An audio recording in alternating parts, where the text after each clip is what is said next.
there's a group of, I would say, foods that are good for the kidney function. So first we need to understand. So let me give you the answer first. So fruits that have a lot of water are going to be great for the kidney function. Now, why is that? Because thousands of years ago, people observed that kidney is, they call it a water organ, right? And Yeah. obviously it makes sense now, right?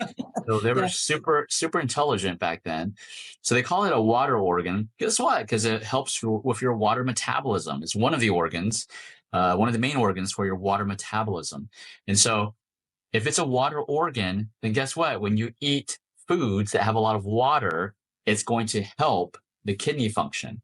So let me give you some examples, like watermelon. Watermelon, there's tons of water in there, right? Yeah. So it comes in the summer. And so it's definitely great for the kidney function. And any of the like cantaloupes, honeydews, peaches, like here in near Austin, we have a city called Fredericksburg, and it used to be really good peaches. Like when you bite down on it, the juice just drips down your arm. And so those types of fruits are especially great to restore kidney function.